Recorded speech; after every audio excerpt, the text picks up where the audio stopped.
नमस्कार, आप देख रहे हैं जी मीडिया का डिजिटल प्लेटफॉर्म। मैं हूं आपके साथ साक्षी सिंह। धर्मनगरी अयोध्या का राष्ट्रीय दशरथ सरकारी मेडिकल कॉलेज रोज की तरह शनिवार की सुबह भी सामान्य गतिविधियों के साथ खुला था। डॉक्टर, कर्मचारी और मरीज अपने अपने काम में लगे थे, लेकिन सुबह सुबह एक्सरे विभाग के अंदर एक ऐसी चीज मिली जिसने कॉलेज प्रशासन से लेकर उत्तर प्रदेश पुलिस और खुफिया एजेंसियों के कान खड़े कर दिए। एक्सरे रूम की एक दराज में एक कागज बरामद हुआ जिस पर हाथ से लिखा था बम बनाने की विधि। इसमें सिर्फ बातें ही नहीं लिखी थी, बल्कि बम बनाने के लिए जरूरी केमिकल की सूची, उनकी सटीक मात्रा और आपके स्क्रीन पर ये जो डायग्राम दिख रहा है वो भी बना था। आइए सिलसिलेवार तरीके से समझते हैं कि शनिवार की सुबह क्या हुआ था, पुलिस जांच कहां तक पहुंची है और इस पूरे मामले के पीछे क्या क्या आशंकाएं जताई जा रही हैं। दरअसल शनिवार की सुबह एक्सरे के विभाग के प्रभारी इंचार्ज अपनी नियुक्त ड्यूटी पर थे। कमरे की सफाई और रूटीन चेकिंग के दौरान उन्होंने टेबल की एक दराज खोली। दराज में एक मुड़ा हुआ कागज रखा हुआ था।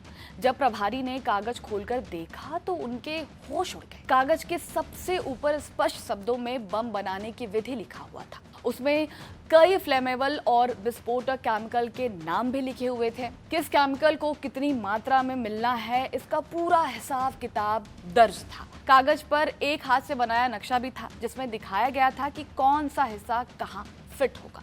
इंचार्ज ने तुरंत बिना समय गवाए इसकी जानकारी मेडिकल कॉलेज के प्रिंसिपल डॉक्टर अरविंद सिंह को दी। प्रिंसिपल ने मामले की संवेदनशीलता को देखते हुए तुरंत स्थानीय पुलिस स्टेशन और जिला प्रशासन को सूचित किया। सूचना मिलते ही अयोध्या पुलिस की टीम, वरिष्ठ अधिकारी और सुरक्षा एजेंसियों की प्रतिनिधि मौके पर पहुंच गए। एक्सरे विभाग के उस हिस्से को तुरंत खाली कराया गया और फॉरेंसिक टीम को बुलाया गया। फॉरेंसिक विशेषज्ञों ने कागज को अपने कब्जे में ले लिया और उस पर मौजूद फिंगरप्रिंट के निशान जुटाने का काम शुरू कर दिया। हैंडराइटिंग एनालिसिस के लिए दस्तावेज को सुरक्षित लैब भेजने की प्रक्रिया शुरू कर दी गई। उसके बाद पुलिस ने सबसे पहले ये पता लगाने की कोशिश की कि एक्सरे रूम में आखिरी बार कौन कौन आया गया था। इसके लिए ड्यूटी रोस्टर और अटेंडेंस रजिस्टर खंगाला गया। जांच में निकला पहला बड़ा सुराग। 31 जुलाई की रात की ड्यूटी। पुलिस रिकॉर्ड के अनुसार उस रात को एक्सरे रूम में फर्स्ट ईयर के एक मेडिकल छात्र की नाइट ड्यूटी थी जिसका नाम सरफराज था। पुलिस ने तुरंत उस छात्र को पूछताछ के लिए हिरासत में ले लिया। छात्र ने कड़ाई से पूछताछ करने पर पता लगा कि उस रात उसके साथ 2 अन्य लोग भी कमरे में मौजूद थे। पुलिस ने तत्परता दिखाते हुए उन दोनों को भी हिरासत में ले लिया। फिलहाल तीनों को अलग अलग कमरे में बैठाकर गहन पूछताछ की जा रही है।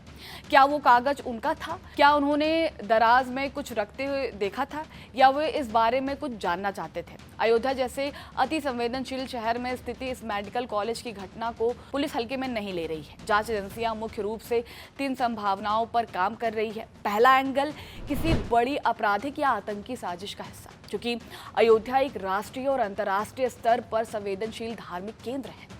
इसीलिए एजेंसियां ये जांच कर रही हैं कि कहीं इसके पीछे कोई गहरी साजिश तो नहीं है। क्या कोई असामाजिक तत्व किसी अप्रिय घटना को अंजाम देने की फिराक में तो नहीं है? दूसरा एंगल, मेडिकल छात्र की सनक या फिर डार्क फैंटेसी। कहा जाता है कि अक्सर मेडिकल या फिर साइंस के छात्र इंटरनेट पर केमिकल रिएक्शन और एक्सप्लोजिव के बारे में पढ़ते रहते हैं।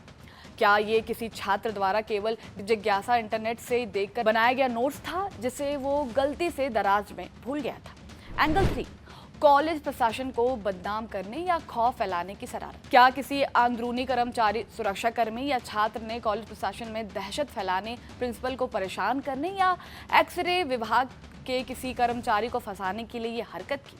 इस घटना के सामने आने के बाद राष्ट्रीय दशरथ मेडिकल कॉलेज की सुरक्षा व्यवस्था पर भी कई सवाल खड़े कर दिए गए हैं। क्या एक्सरे रूम के बाहर और गलियारों के सीसीटीवी कैमरे ठीक से काम नहीं कर रहे थे? पुलिस अब पिछले 48 से 72 घंटों की पूरी सीसीटीवी फुटेज खंगाल रही है। वहीं एक्सरे रूम जैसे संवेदनशील स्थान पर बाहरी या गैर संबंधी लोग आसानी से कैसे प्रवेश कर गए? साथ ही रात के समय ड्यूटी पर मौजूद छात्रों और कर्मचारियों की निगरानी के लिए क्या कड़े इंतजाम लागू किए गए थे? फिलहाल अयोध्या पुलिस और जांच एजेंसियों ने स्पष्ट किया है कि घबराने या अफवाह पर ध्यान देने की आवश्यकता बिल्कुल नहीं है। अभी तक किसी विस्फोटक सामग्री या फिर प्रत्यक्ष खतरे की पुष्टि नहीं हुई है। केवल एक लिखा हुआ दस्तावेज मिला है तीनों हिरासत में लिए गए लोगों की हैंडराइटिंग की मिलान कागज की हैंडराइटिंग से कराया जा रहा है। सीसीटीवी फुटेज की अंतिम रिपोर्ट और फॉरेंसिक जांच पूरी होने के बाद ही ये साफ होगा ये किसी बड़ी साजिश का आगाज था या किसी की गैर जिम्मेदाराना और बेवकूफ़ी की भारी शरारत थी।